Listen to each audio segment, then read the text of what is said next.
what I do is, why don't we then, if Kenyans are so loyal to personalities, why don't we create personalities who represent the value systems that we are seeking?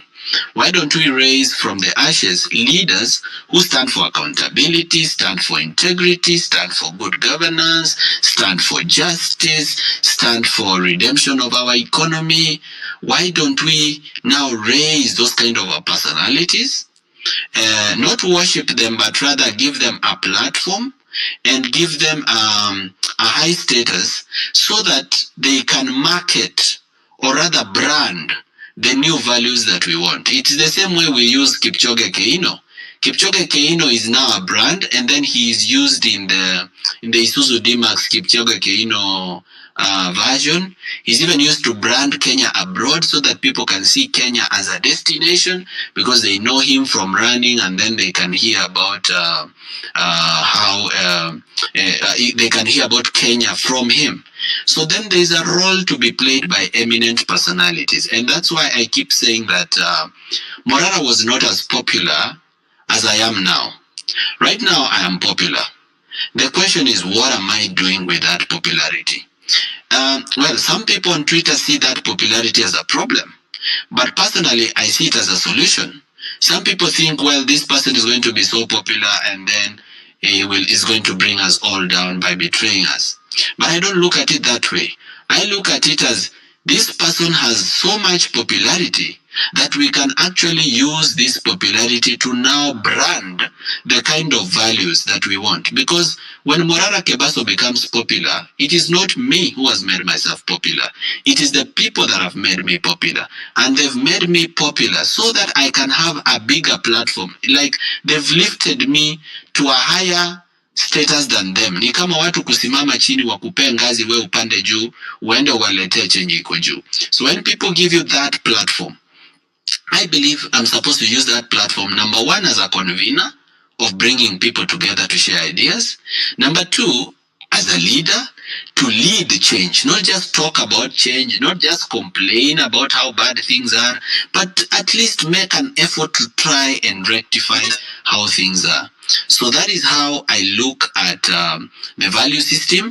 I believe that eminent personalities, or rather people having big brands, can actually help inspire the society towards creating value systems and therefore translate into good governance.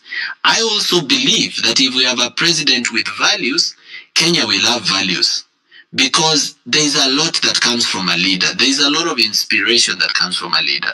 If you look at families where there is no leadership, yeah, most of the children are wayward, wengine wanakunywa bangi, wengine sibaye kai takosa kupigiwa kura na watu wanakunywa bangi.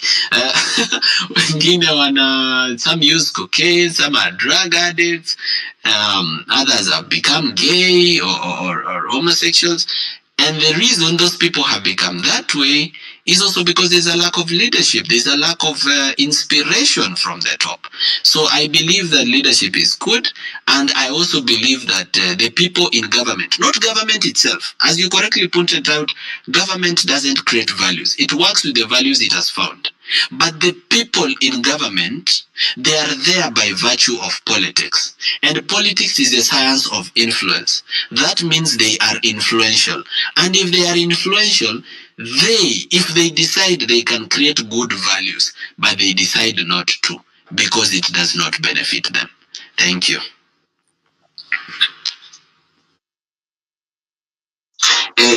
There is a very important point you have put across, and I will put it for the next question, because the one you said, and I like the way you answer question. Like I remember your interview with Jeff, and I want to digress to ask you some personal questions, like who you called or something like that. Like, ease of it, I won't do it, but I like the way you answered the question. And when you said you were in Maseno between 2009 and 2012, right, or something like that, and personally I was in Kapsabet. So I saw something that you mentioned that I was actually quite intrigued about it. The prefects, the one you were expelled from school because of going against how the prefects work. And funny enough, when I was back in high school, I had we used to call the prefects Karao. They had uh, a movement called anti-Karao movement, like I was ever expelled or suspended.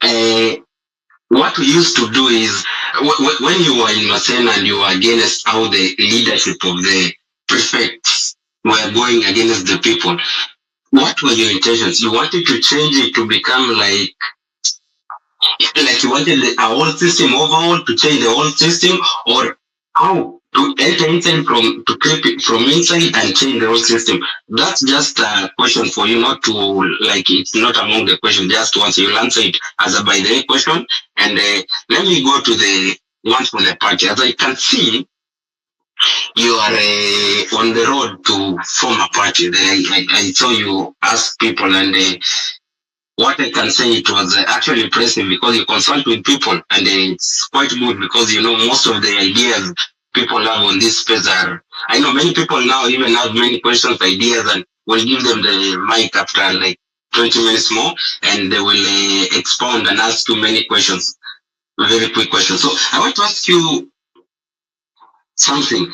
I have seen that you want to form a political party, right? I can already see in the proposed naming of the party that we still don't have a coherent ideology behind it. And that is as far as I can tell.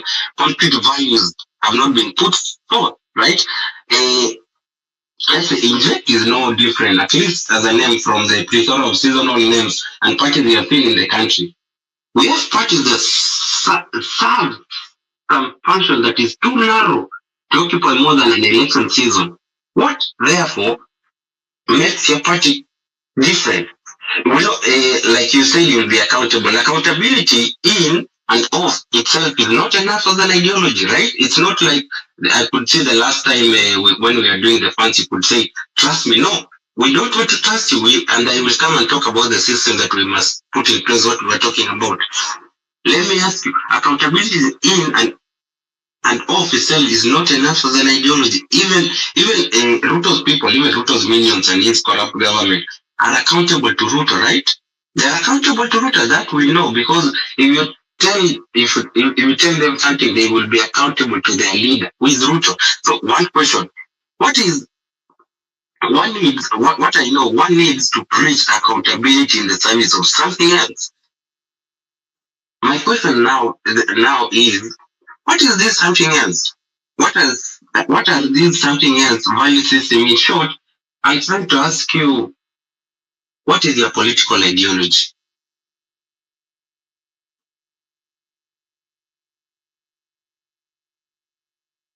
Okay. My political ideology, number one, is economic emancipation. That is my first area of focus.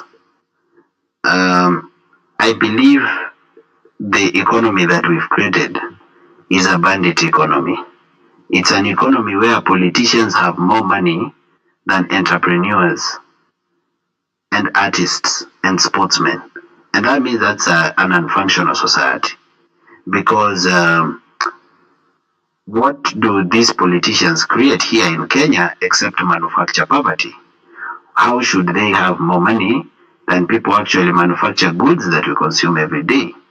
The reason they have more money than manufacturers and entrepreneurs is because of theft. And my first focus in terms of what this party should be looking at ni kumaliza ufisadi kabisa. Because the only thing that this government does so well and that occupies their mind 90% of the time, it is theft, how they will steal public funds. And most of the problems that we have here in Kenya, there's a result of corruption. Because we have a teacher service commission that is not functional because of corruption. You have a cabinet secretary and an MP having TSC letters in a funeral. We have police who are completely inept and dysfunctional because of corruption. We have a broken down healthcare sector because of corruption. We invest money in it to buy equipment. The money for the equipment is stolen. Sometimes we get equipment that is not functional, that is out of order. Sometimes drugs are taken and put in private chemists. So that has broken down our healthcare sector. We have an unfunctional education sector, one because of incompetence, and secondly because of corruption. People are only thinking about how they will make money. So nobody's thinking logically, how will we sort out this sector? What will we do about this education? What will we do about healthcare? What will we do about transport? What will we do about agriculture? They only think about theft. In fact, if they come up with a program, it's a program that will help them steal. The first motive is not how will we help the people of Kenya, do better economically. It is just about theft. So my first political ideology is, can we please emancipate the people of Kenya economically? And can we end corruption and wastage of public funds?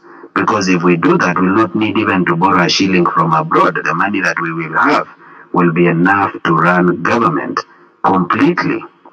We have corruption even in workers of government, where we have ghost workers earning salaries, and the people who own those ghost workers are MPs, are senators. Unapata mbunge ako na ghost worker 100 ndani ya payroll, and that is why it has been very difficult to fight with ghost workers, because you are fighting with the people of influence. Apart from economic emancipation, there is also equitable distribution of resources and equal opportunities. Equal opportunities in the sense that in Kenya here, people are appointed, or rather even employed, on the basis of tribe. You go to the Kenya Pipeline Corporation and you will find almost 60% of all workers are from one tribe, and you're shocked how it actually happened. It is surprising how it happens. And you see, at the end of the day, much as these people are from one community there, the people who've put them there have not put them there because they care about that community. They are putting them there because they want to steal public funds. So you find, yes, you are innocently employed, but you don't know that there is a bigger game to it. Equitable distribution of resources, in the sense that I have traveled all over Kenya, and I've been to 20 counties so far. I have seen how some regions are marginalized. You go to Mount Kenya, a place like Nyeri, much as they are complaining that some of their projects have stalled, of which they should install because that's theft of public funds that has happened. But if you compare them with a place like Siaya County, you go to a constituency like Ugunja, you only find one tarmac road. They got Nangabaruber Road, which has actually stalled. It's not even ongoing. And you cannot find any other tarmac. Zote ni Maraf Road. Failure. So you wonder, why is this region marginalized like this, to the extent that it has no single tarmac road, but if you go to other constituencies, there is enough tarmac. There is actually no equal distribution of resources. And there is also the issue of opportunities for people to live, work, and grow. You see, in Kenya here, instead of growing businesses, people are killing businesses. Businesses are dying from overtaxation, businesses are dying from the exchange rate of the dollar, businesses are dying from corruption, businesses are dying from all manner of things, including lacking clients, because you can open a business but the customers don't have the cash flow to buy, because the government has squeezed all the money out of the hands of the people. We have a banking sector which does not benefit the people of Kenya, because if the bank has 200 billion this year, 170 billion, they have a big client called government that they are giving to. So they are only left with 30 billion for their 50 branches. So this big client called government, if you look deeper, you find that domestic borrowing is a Ponzi scheme, which banks are using to do business with government and make very huge interest. And for that reason, they don't need to do business with the general public. That's why you go to some banks and some branches, you don't even find people there. There's no one. Or you go in there and the branch is in a very sorry state. But if you look at the financials of the bank at the end of the year, there is growth, there is recording of bigger profits. So we have a kind of an economy that has been skewed in such a way that if you are not corrupt or a criminal, there are certain levels of success you cannot get to. So we need to change our economic structure, eradicate corruption, provide equal opportunities, and open up the space for people to invest. And we should not also have this thinking that investors are white ati tutaenda huko ng'ambo tutafute investor wazungu. No, some of the investors are even right here. In fact, I can speak about myself. I am an investor. If I am empowered, I can. And that is how it should be for most of the investors here in Kenya. First, open opportunities for your people. Kabla ulete wazungu wakuje kuinvest. Can you first emancipate your people? Those that you already have. Kenyans are very hardworking. Why should they go out there to build other countries when they can build this one? Reduce the cost of power. Remove unnecessary taxation. Remove this thing called independent power producers. Allow people to generate power at an affordable price. Open that market to be competitive. Okay? Reform Kenya Power. If you can't reform it, wind it up and let individuals or private companies to provide power so that it is competitive and cheaper. These are things that the government does not want to do. And the reason they don't want to do it is it closes the gaps for stealing. Because everything they think about is stealing. Like recently we had a power blackouts in Kenya.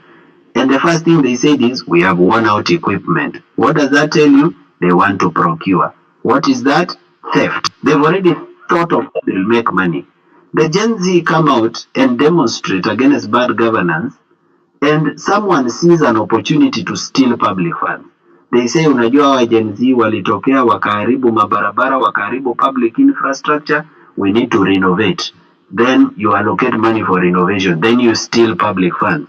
There is just no conscience at all. Everybody who is in government, 90% of the time, they are only thinking about how to steal public funds. Even when they are traveling, they are thinking of how to travel. Wakati wanakimbia hapa kwa hizi highway na hizo wiu sirens, they are actually opening the highways so that they can continue, they can run very quickly and steal public funds. So I need us to do economic transformation. I've taken a lot of time to talk about that point because that is my number one pillar. That's the first thing I am thinking about. The second thing I'm thinking about is civic engagement and participation and transformation. By civic transformation, I mean, let us do everything that we can do to change the minds of Kenyans. Because one thing I've come to realize is that 90% of the Kenyans, they have never even read the Constitution. They've never ever read the Constitution. So you wonder, how are you going to know the system of governance that is good for you if you've never read? Wanasema hiyo tumewachia wanasiasa watusomee watuambie. Hiyo tumewachia mawakili. When in actual sense, every single Kenyan should have read the Constitution. In fact, badala ya kupeana set books huko high school, the Constitution should be a set book in high school that is a compulsory read for every student. That is why the president is able to go to villages, hold the microphone, and lie to Kenyans, and nobody would know he is lying because they've never read the Constitution. They don't know what the type of governance they should expect. So we need that civic transformation. We need that civic change in terms of people thinking tribalism or thinking tribally. Because you come from a Kalenjin nation, but you find that yes, the leaders are Kalenjin. For example, let me give you a live example. Yesterday at midnight, I was at Talanta Hela. Talanta Hela is a sports ministry in Upper Hill. There were players, Kenyan players, sleeping on the floor of the cabinet secretary, of the PS, because they've not been given tickets to go abroad and represent Kenya. And this is Team Kenya going to play in a world championship. Sasa wamelala kwa floor. When you look at the kind of leadership that we have in Kenya, the president is from that community. The cabinet secretary Murkomen is from that community. The PS engineer Peter Tum is from that community. So we have a lineup of 3 people from the same community, but the players who are also sleeping on the floor, some of them are from that community. So now you ask yourself, hii kitu ya mtu wetu inatusaidia nini? Because if the president is a Kikuyu and I'm a Kikuyu, then it should benefit me. But if it doesn't, then we need to awaken the conscience of the public. The other thing we need to awaken, and I've been able to do it successfully with the Vampire Diaries, is for Kenyans to know that they pay tax. Unajua, by the way, Kimuzi, you should know that 90% of Kenyans, they don't believe that they pay tax. That is why they are not paid by money stolen. Wakenya wengi, 90%, hawadhani ati wanalipa tax. Wamama huko villages, wazee, vijana huko kwa villages, they don't believe they pay tax. Wao wanaamini kwamba mimi nafanya kazi ya kupiga matofali, mimi nafanya kazi ya kupanda miwa, mimi nafanya kazi hii, mimi silipangi tax. They don't know that every day they go to the shop, when they buy a kilo of sugar, it is tax. When they buy 50 bob airtime, 10 bob or 15 bob is tax. When they buy mafuta ya kupika, they have paid tax. Kenyans need to know that they are paying tax. Kwa sababu wakijua kwamba wanalipa tax, watakuwa na uchungu sana pesa ikiibiwa. Lakini sasa wametuachia sisi kina Morara and other people ndio tupige kelele, kwa sababu wanaona ni kama sisi ndio tunalipa tax, plus wale wameandikwa kazi formally, plus hizi makampuni kubwa. Every Kenyan needs to know that if you've ever held even 50 bob to go to a shop to buy anything, on that day you paid tax. Ukipata wamama na wazee na vijana wameanza kufikiria kwamba they pay tax, then they will become wiser in terms of how they choose their leaders. The other thing is, most Kenyans are unable to connect with corruption. You know, I'm still on my second point here, civic transformation. Most Kenyans are unable to understand corruption. Wanashindwa kuelewa kabisa hii corruption inawa affect nini. They watch television, wanasikia 6 billion stolen from Ministry of Health. This person has never held a billion. Hajaifika milioni. Hajaifika 500,000. Sasa ukimwambia about 6 billion, they are unable to relate. They think you are talking to someone else when you are actually talking to them. We need to make corruption relatable. And that's what I'm saying with my Vampire Diaries. I was able to make corruption relatable to Kenyans. Because sasa mtu mwenye hakuanga na focus na ufisadi, ninaenda hadi kwao Nyandarua na muonyesha hiyo barabara iko nje ya kwake, hiyo ya Captain Ndonyunjeru Kauruko kwa Geta, that road. Mtu mwenye hajaifikiria about corruption naenda huko Siaya, huko karibu Urenga, mahali inaitwa Kathieno, mahali kuna irrigation scheme ya mchele, 480 million. Now it becomes personal, and that is a really good thing. Corruption needs to become personal for the people of Kenya. Then now, if we do civic transformation, we'll be able to get good leaders. Because then again, you need to remember that you can elect a good president and evil MPs. And the evil MPs will impeach the good president through propaganda. Watampiga hivi, wampige waseme, oh, you alifanya hivi. And you know, sometimes people never focus on the truth, they focus on the bad news. When a dog bites a man, it's not news. But when a man bites a dog, it's news. The other thing that we are looking at is environmental preservation. And apart from environmental preservation, we are also looking at minerals. In fact, in our party, we have a whole chapter that talks about minerals and natural resources. And this thing is a work in progress. I don't want to say that the party is fully formed or that our constitution is now perfect. No. Mimi kitu nimefanyia wa Kenya ni ninawatengenezea skeleton. Kazi ya kuweka nyama ni yenu. I'm just building you a skeleton.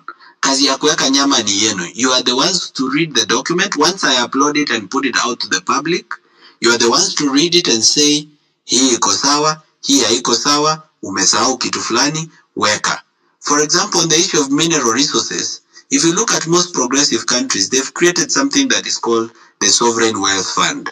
And what they do with the Sovereign Wealth Fund is 10% of all the taxes, plus all the money that comes from the natural resources. So all monies from natural resources, plus 10% of revenue collected, they put it in an account called the Sovereign Wealth Fund. And then now they start building a wealth fund, where it's not that you're receiving all the money then spending it. You actually have hazina ya kitaifa where you are keeping some wealth for generations. So those are some of the things we are thinking about. I'm not able to explain everything in this one space because then again I will talk without end. But at least you're getting the point of where my political ideology is heading, or rather where I'm looking and what my yeah, I kind of get it. Yeah, because and one more thing, let me just combine because I still have like 3 questions. Then we open the platform for the people because it's the most important question that I want to ask you. The way you have talked now, I have listened without interrupting because I like listening so that I can ask you a question. And you have reminded me one person that used to tell us in 2022 exactly, because I used to be the biggest supporter of William Ruto. I know that for a fact. I used to be the biggest supporter of William Ruto. But when he got the chance to be the president, he used to talk exactly about changing the system, ending corruption, all these. But what will make you different? Like what change will you make so that it will make you different? And because I gave the other examples of people like Murkomen who was a youth agenda, who was in the youth agenda, the program which was in 204. Then he was mentored maybe to become a good leader. We used to see him in the civil society, but we all know who Murkomen is now. I gave an example of John Kiarie, who used to act in ridiculous. Right now, John Kiarie has been swallowed by the system, the MP of Dagoretti South. We have a we also have one person who I was really disappointed with, Oliver Karori Kipchumba, who almost defeated Mandago. I see people blaming people of Wasingishu saying, well, vote Mandago tena senator, and they don't know what happened in the party nominations. If Karori Kipchumba, because he won the party nomination, if he had stood his ground, maybe we wouldn't be having Mandago as a senator candidate now. And the last person who had many people, the Gen Z, Gen Alpha, many people, and the older generation have seen a very peculiar transformation. I use two people, Muhammad Ali and Hussein Mohammed. Muhammad Ali, he used to give us these cases. He used to go to address everything, but who is Muhammad Ali now? Most people don't know Jitropeg who is now.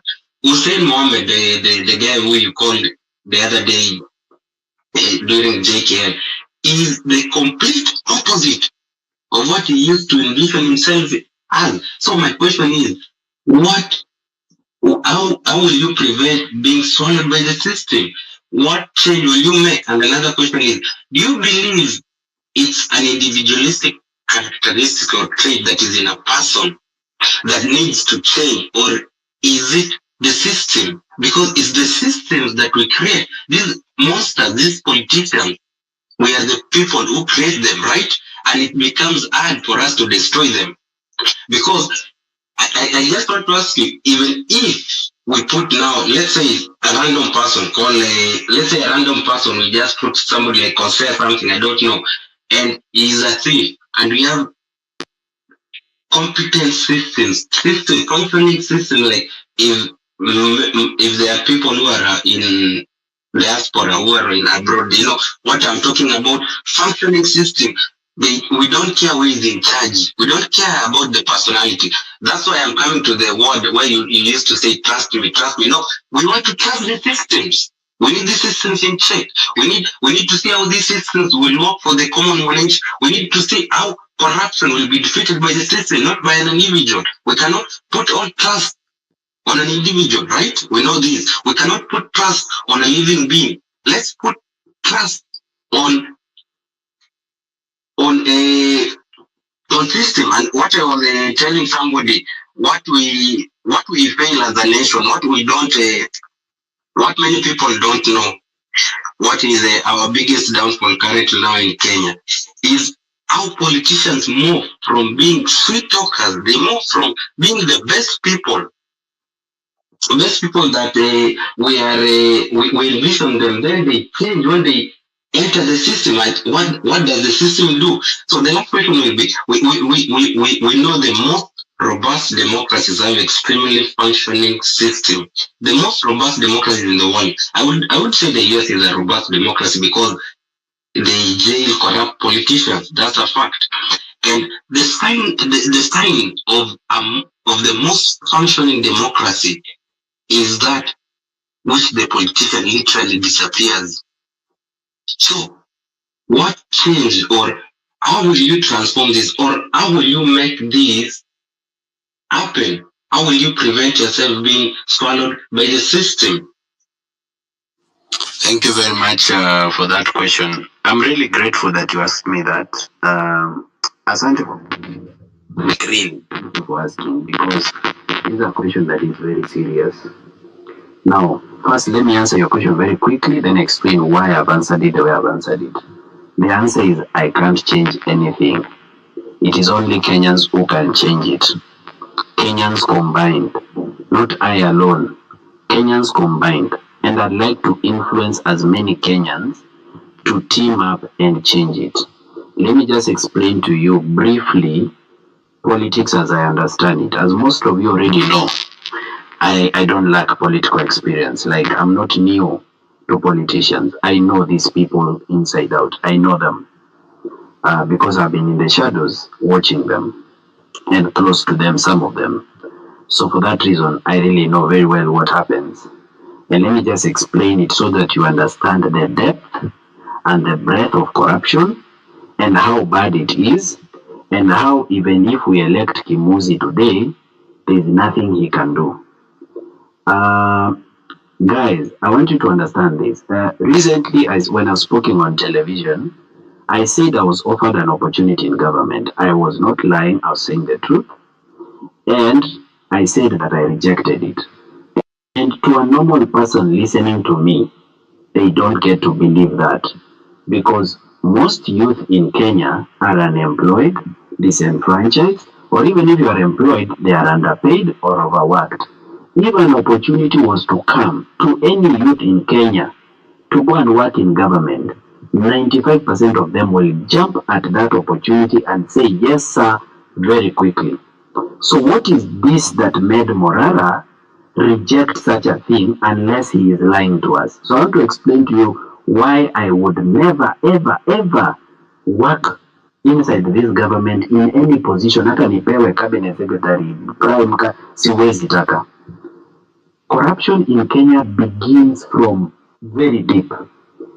Let's say today William Ruto comes in front of that mahogany door and says, Morara Kebaso, you are here appointed cabinet secretary. Allow me to interrupt you a little bit, Morara, because you are not audible kindly. You hear me now? Yeah, now you are clear.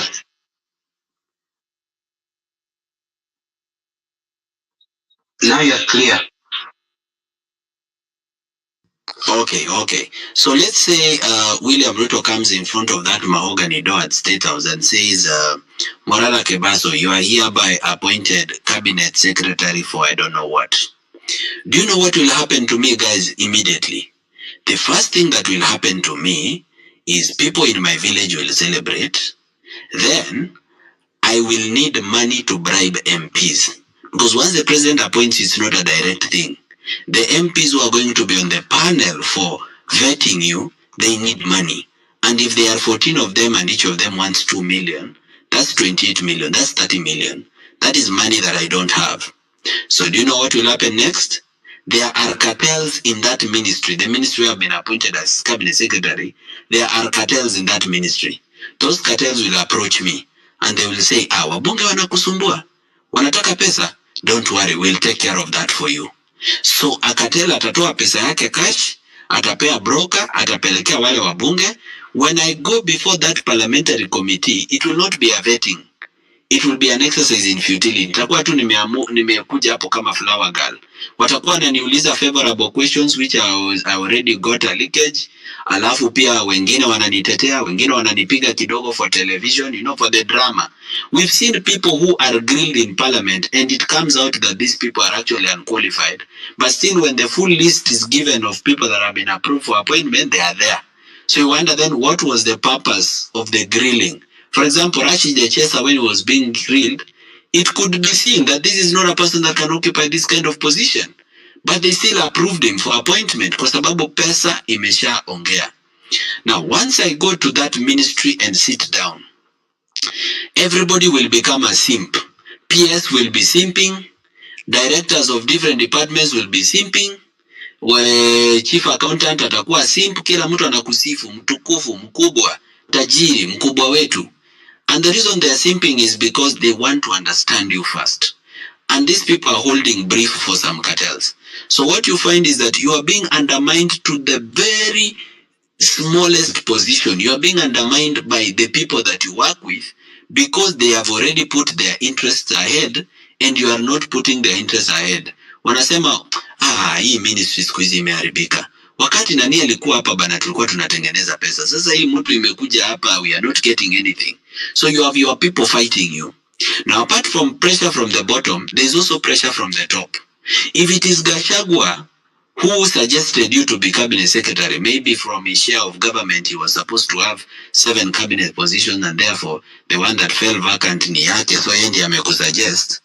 Gachagua needs money. So broker wa Gachagua will be at your door every Friday to give money. And haikuangi pesa kidogo, 200, 300, up to 500 million. Hii pesa ndio ipate lazima uibe within that ministry. Na ukiiba, kama unahitaji kuiba 100 million, you will not steal 100 million. You have to steal 300 million so that ubaki na 200 million. Moja ya kupea watu wako hapa kwa ground wanyamaze, ubaki na ingine ya kujitetea in case a criminal case comes up, then 100 million upewe broker wa Gachagua mpeleke. The same happens with ODM. This just doesn't happen in government. It happens even in opposition. Which are the worst performing and most corrupt counties? They are ODM counties. The ODM counties are the most corrupt and most dysfunctional. Why? Because the governor is working very hard to raise enough money to take to Raila. And even Wiper governor is working very hard to raise enough money to take to Kalonzo. Hii inakuanga kama ni ng'ombe wamefuga, wanangoja kukamua. So you find yourself holding a position of influence, but you have no real influence. Na kama we ni ODM governor, kosa kupeleka pesa kwa Raila uone. Next you will see MCAs impeaching you. Na unajua Raila akisema ashasema, you are going home. So you utatafutiwa kama kosa hapa, you will be impeached, you will go home, and nobody will ever want to hear your second side of the story. Nobody want to hear that you are a person of integrity. Let's go to elections. Before you are elected in this country, what happens? If it is, say, a party like ODM, you need to buy the ticket. You need either to go to Karen and see Ida Odinga or go to Capitol Hill and see Raila and give money. And an ODM ticket for member of parliament can cost you up to 10 million. That's why a poor person cannot be an MP in that party, because you don't have enough money to bribe. Unless uponyoke tu kibahati. So if you've already bribed for the party ticket, then these party leaders come and held your hand and said, hapa nataka mpigie Morara kama mbunge. Then you've won. Who do you owe your loyalty to?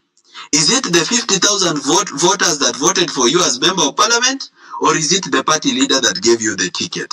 You find that now you are loyal to the party leader than you are loyal to your citizens.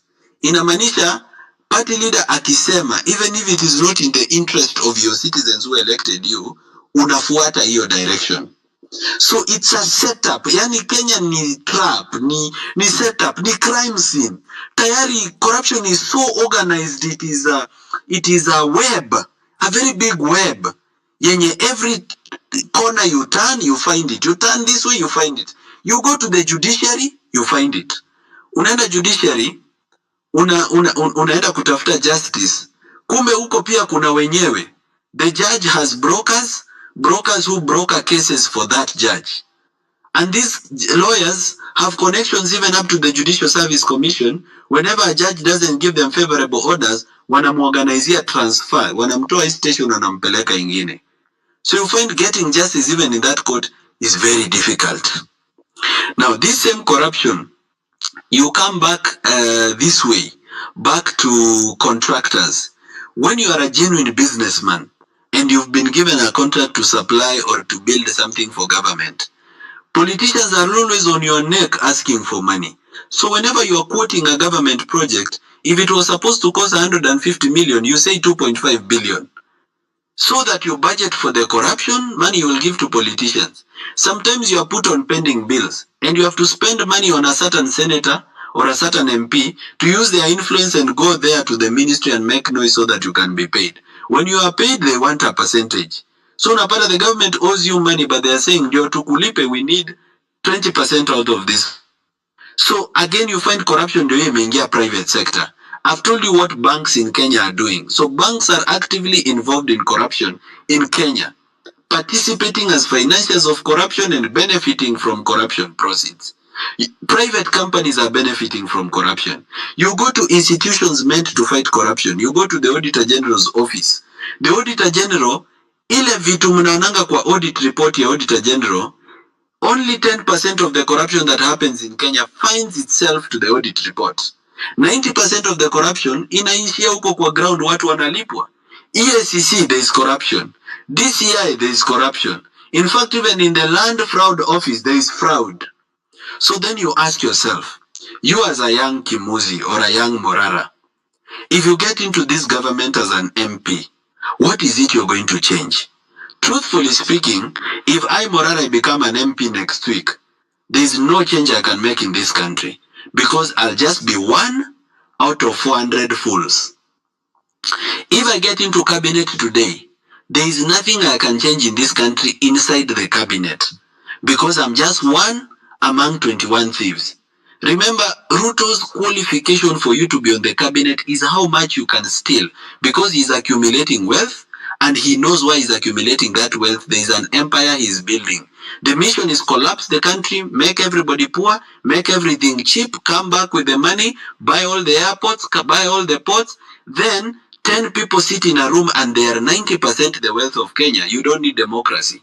The 10 people just decide who is going to be president and all the 49 million Kenyans, they become workers in their farm. So for this reason, he will only appoint people who have experience of stealing. If you don't have experience, he doesn't want you. So now you find qualified people coming into government and they are unable to work.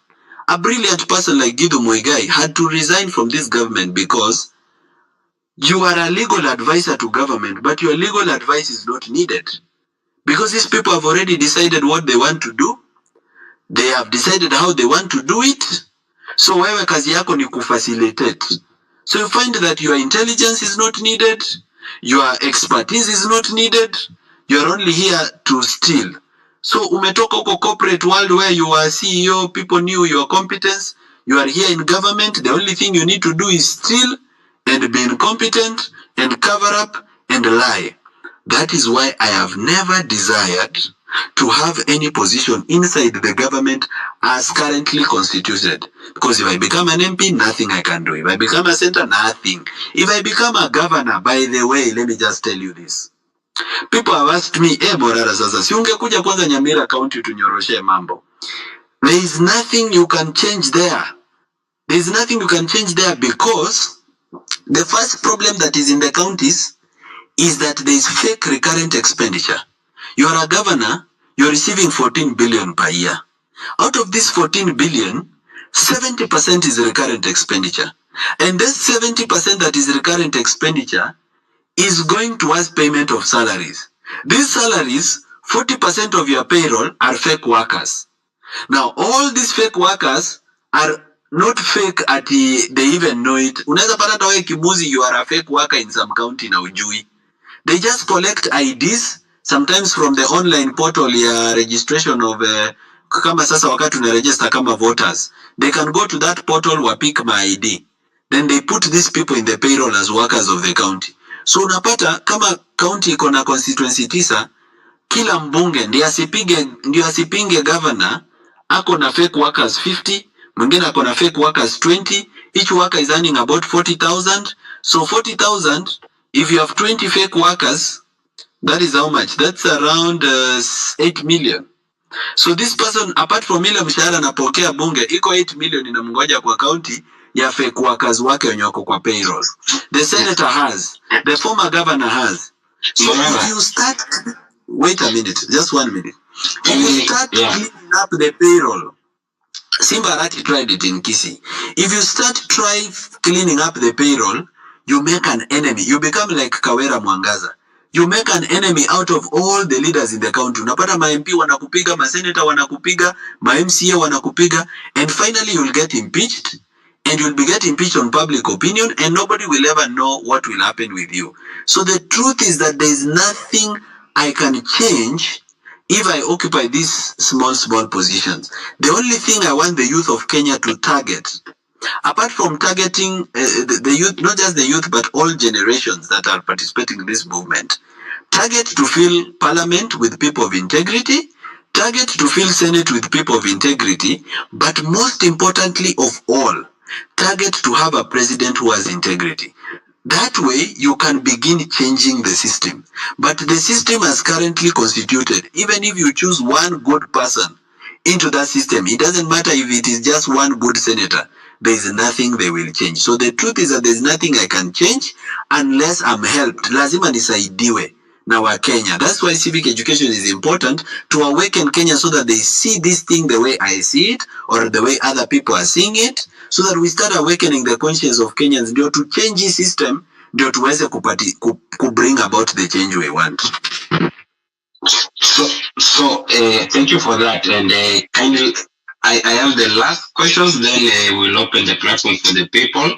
And so you have realized that we need to focus on the systems and civic education more than political ambition of being a leader. That's what I've just told you. And like I said previously, you have reminded me of one William Ruto, 2022, because I was his ardent support, and until today I've never been disappointed like that, because what he used to do, throw in figures, talk about a project, and go on to rant about the same question, because I was hell-bent on creating better systems. So let me just ask you a combination of 4 questions, then you take you answer it briefly, because we have many people with many burning questions in the DM, and we will give randomly the mic. We will choose randomly the mic. We will not choose the people we know. We'll choose small wigs, anyone that can ask you questions. We need questions from people from the ground. Very quick question. So let me just briefly. If you really consult with Kenyans, yeah, like you said, why didn't you consult them on the US trip that you were supposed to go for 3 weeks? You know it. Where do you get the funds? Because it's not only from Kenyans, that I know. I remember in JKM we said it's only from Kenya. Where do you really get the funds? Because I know you have if for accountability you can post all your M-Pesa statement, the kind of money Kenya send, like I did. I did send in June 26th for all accountability. You can just post the M-Pesa and just feature PG, no problem. Another question. Do you think revolution is the only way to approach the old system, this rotten system of corruption? And the last question, tax accountability. How do you intend to go about it? Because we know in Kenya the problem is not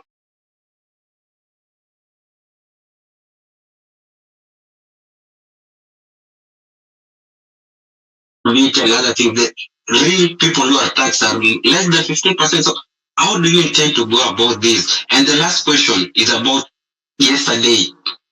What brought about yesterday your squabble and beef with the Masisi Island there? Thank you so much. I'll begin with the Masisi one.